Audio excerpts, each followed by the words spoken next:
Saudaraku tercinta ma'asyiral muslimin rahimakumullah, masih seputar jenazah. Riwayat dari Jabir bin Samurah radhiyallahu an katanya, tatkala Rasulullah Shallallahu alaihi wasallam pulang dari menguburkan Ibnu Jaddah, didatangkan kepada beliau seekor kuda yang tidak berpelana. Lalu ditungganginya kuda itu, sedang kami berjalan kaki di kelilingnya. Ya, kita ambil ibrah ya, kenapa Rasulullah menunggang kuda sepulang dari mengantar jenazah.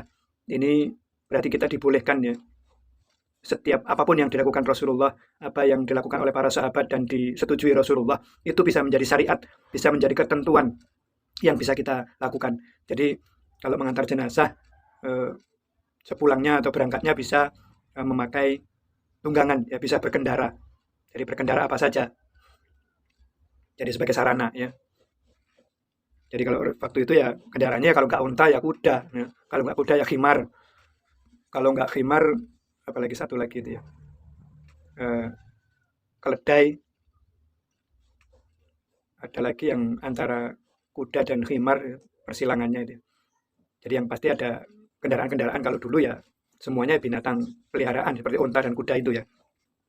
Selanjutnya dari Amir bin Sa'ad bin Waqqas radhiyallahu an katanya bahwa Sa'ad bin Abi Waqqas radhiyallahu an berkata ketika mendekati mautnya, buatkan kelak liang lahat di kuburku dan susunkan batas kelilingnya seperti yang dibuat pada kuburan Rasulullah Shallallahu alaihi wasallam.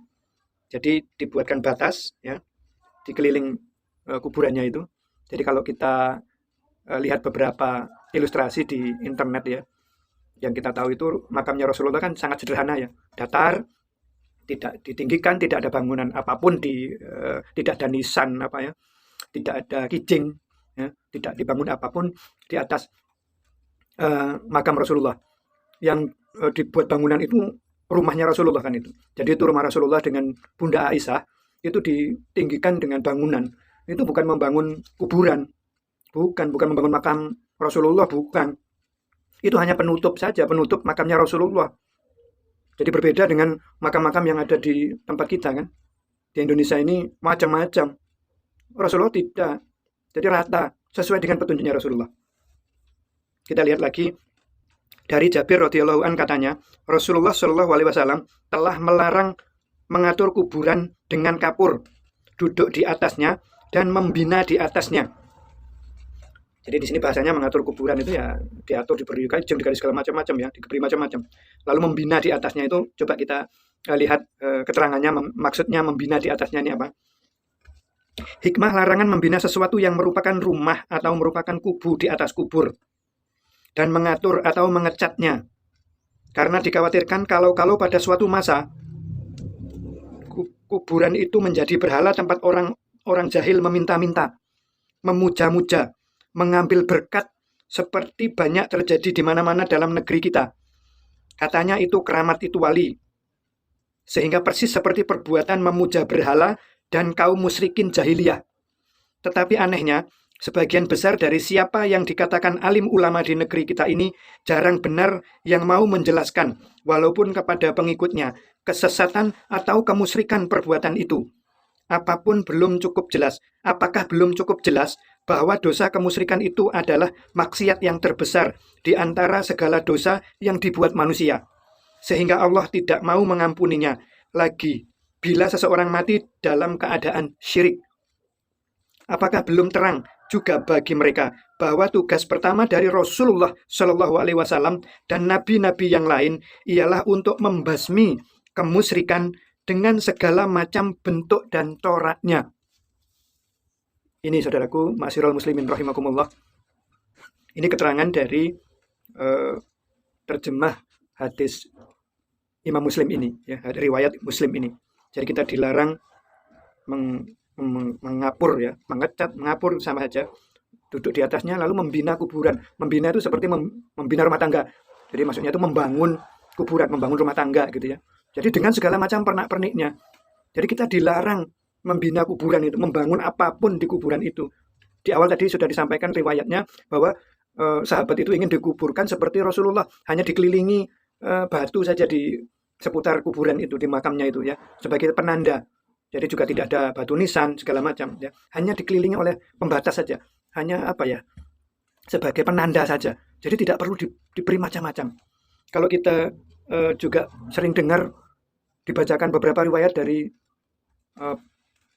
para ulama bahwa kita ini dilarang untuk meninggikan kuburan.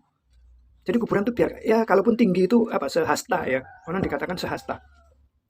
Maka ini akan sangat bertentangan ya. Sudah ada dalilnya saja, sudah ada riwayatnya saja. Kita ini menentang, apalagi yang tidak ada. Ya, kuburan ini kan sudah ada. Coba Anda cari riwayatnya itu. Nggak boleh ini, nggak boleh itu, nggak boleh ditinggikan, nggak boleh ada bangunan. Semua kita langgar. Ya, heran kan? Semua dilanggar. Sudah ada tuntunannya, dilanggar. Apalagi yang nggak ada, dicari-cari. Yang sudah ada tuntunannya saja lo dilanggar, berani melanggar. Yang tidak boleh ditinggikan, ditinggikan. Tidak boleh dibikin bangunan, dibikin bangunan. Lalu, itu contoh Rasulullah itu dibikin bangunan. Bukan, itu rumah Rasulullah. Dan rumah itu kan di dalam masjid sekarang ini posisinya. Jadi kalau makam Rasulullah dibiarkan terbuka begitu, wah, bisa macam-macam nanti kita. Ya, ditutup itu aja masih ada yang sirik ya. Sholatnya itu di depan makam Rasulullah, sholatnya menghadap kubur Rasulullah gitu ya. Jadi, macam-macam. Makanya itu ditutup. Tapi di dalamnya makamnya Rasulullah itu sederhana. Itu tadi hanya dikelilingi batu-batu gitu saja di makamnya itu. Tidak ada bangunan megah di atas kuburnya, tidak diberi lampu, tidak diberi kembang, tidak diberi bunga-bunga. Buat apa coba diberi bunga-bunga juga itu? Apakah Rasulullah begitu? Kan tidak.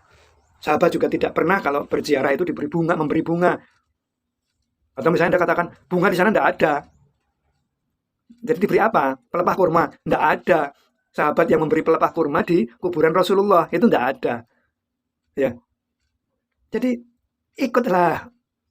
Jadi kalau perlu, kalau kita punya keluarga yang kuburannya itu ada bangunan, ya kita robohkan. Buat apa?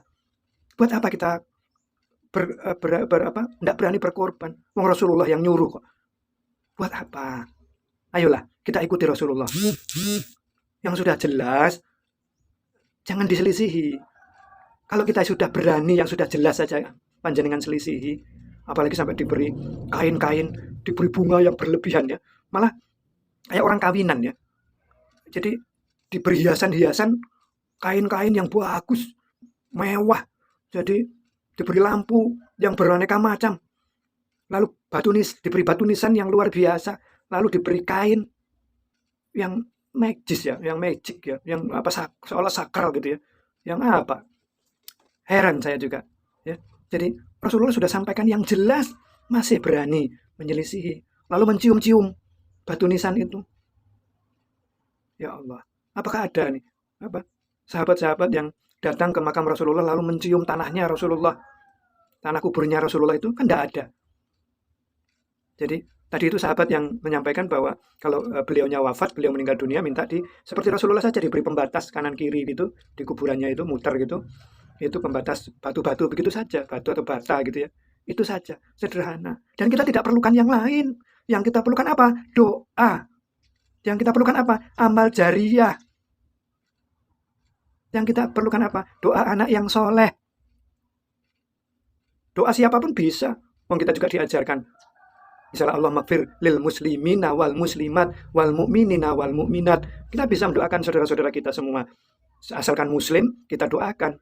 Mukmin, kita doakan. Itu yang paling penting. Termasuk sedekah jariyah. Kita bisa memberikan sedekah atas nama dari si mayat.